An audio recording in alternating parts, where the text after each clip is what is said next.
Welcome to this short video, where we will explain to you the principles of AI automation. My goal is to make this as simple as possible so that anyone, regardless of their background, can understand these concepts clearly. Let's start with the most basic question: what is artificial intelligence? Imagine you have a very smart assistant who has read millions of books, articles, and websites. This assistant can understand what you ask, think about it, and give you helpful answers. That's essentially what AI is. It's a computer program that has been trained on enormous amounts of text and information, and it can now understand language and generate responses that sound human-like. The AI we'll be using in this course, like ChatGPT or Claude, works by predicting what words should come next, based on patterns it learned from all that training data. Think of it like autocomplete on your phone, but much more sophisticated. Now let's talk about automation. Automation simply means making things happen automatically without you having to do them manually every single time. Let me give you a very simple example. Imagine you run a small online shop. Every time someone places an order, you need to send them a confirmation email, add their information to a spreadsheet, and create a shipping label. If you do this manually, it might take you 5 minutes per order. If you get 20 orders a day, that's almost 2 hours of repetitive work. Automation means you set up a system once, and then every time an order comes in, all these steps happen automatically in seconds. You don't touch anything, the system does it for you. That's the power of automation. So what happens when we combine AI with automation? This is where things get really exciting.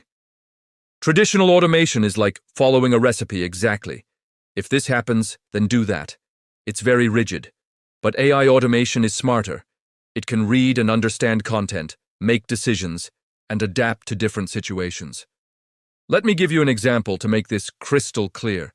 Let's say you receive customer support emails. Traditional automation can only do simple things like sending an automatic reply that says, "We received your email and will respond soon."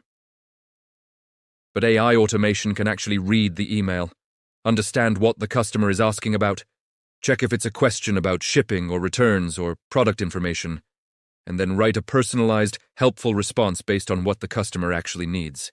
It's like having a smart employee who can think and make decisions, but it's a computer program working for you 24 hours a day. Let me explain some terms. First, we have triggers. A trigger is simply the event that starts your automation. Think of it like a doorbell. When someone presses the doorbell, that's the trigger that makes the bell ring.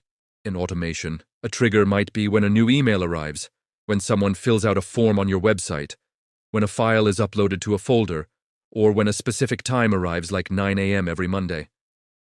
The trigger is what tells your automation, okay, it's time to start working now. Next, we have actions. Actions are the steps that happen after the trigger. Going back to our doorbell example, the action is the bell ringing, or maybe your phone sending you a notification, or a camera taking a picture of who's at the door. In automation, actions are things like sending an email, creating a row in a spreadsheet, posting on social media, or asking AI to analyze some text. You can have multiple actions in one automation. For example, when someone fills out a contact form, the first action might be to save their information to a database. The second action might be to send them a thank you email, and the third action might be to notify your sales team in Slack. Now let's talk about workflows. A workflow is simply the complete sequence of your trigger and all the actions that follow. Think of it like a recipe for making a sandwich. The trigger is when you decide you're hungry. Then you have a series of actions. Get bread from the cupboard, get cheese from the fridge, put cheese on bread, add tomatoes, close the sandwich and eat it. That whole sequence is your workflow. In automation, a workflow might be: when someone purchases a product, add them to the customer database, send them a receipt, send them a welcome email, add them to your email marketing list, and notify your team about the sale. All of these steps happen automatically in order every single time someone makes a purchase. The main platforms for building automations are called Make, Zapier, and N8N. These are visual automation builders, which means you don't write code. Instead, you work with boxes and arrows on your screen. Each box represents either a trigger or an action, and the arrows show the flow from one step to the next. It's like connecting Lego blocks. Think of these platforms as translators. They know how to talk to Gmail, they know how to talk to Google Sheets, they know how to talk to AI services, and they connect all these different tools together so they can work as one system. Now let's talk about AI models. When I say AI model, I'm referring to the actual artificial intelligence brain that will process information for us. The most popular ones right now are ChatGPT made by OpenAI, Claude made by Anthropic, and Gemini made by Google. These are all large language models, which is a fancy way of saying they are AI systems trained on huge amounts of text to understand and generate human language. For our purposes, they all work similarly. You give them instructions called prompts, and they give you back responses. The quality of what you get depends largely on how well you write your prompts. Actually, we have a full dedicated video course about prompt engineering. I will leave its link in the details section of the video. Think of prompts like giving instructions to a very capable intern.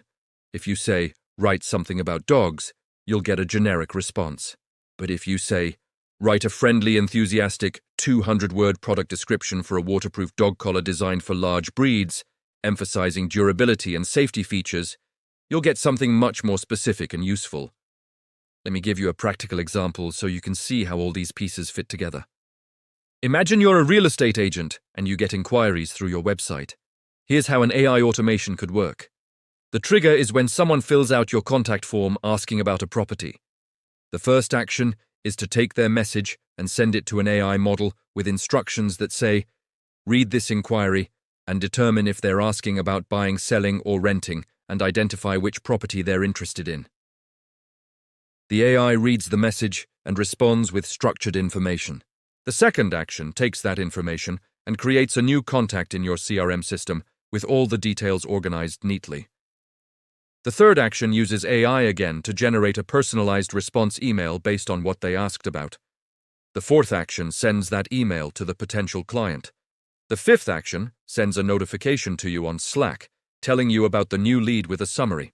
All of this happens in about 10 seconds, completely automatically, while you're sleeping or meeting with other clients. Let's talk about something called APIs for a moment, because you'll hear this term often. API stands for Application Programming Interface, but forget that technical name. Think of an API as a waiter in a restaurant. You're sitting at a table and you want food from the kitchen, but you can't go into the kitchen yourself. The waiter is the messenger who takes your order to the kitchen and brings the food back to you. An API is exactly like that waiter. It's the messenger that lets different software programs talk to each other. When your automation needs to send an email through Gmail, it uses Gmail's API. When it needs to save data to a spreadsheet, it uses Google Sheets API. You don't need to understand the technical details, you just need to know that APIs are what allow all these different tools and services to work together. The automation platforms like Make handle all the complex API stuff for you behind the scenes. Now I want to address a common concern that many beginners have. You might be thinking, this sounds complicated, or I'm not technical enough for this. Let me reassure you.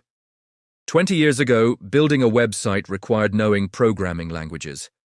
Today, anyone can build a beautiful website using tools like Wix or Squarespace just by dragging and dropping elements. Automation is at that same point now. The tools have become so user-friendly that you don't need to be a programmer. If you can use email and browse the internet, you can build automations. I've taught people in their 60s with no technical background who now run successful automation businesses. The key is to start simple and build up gradually,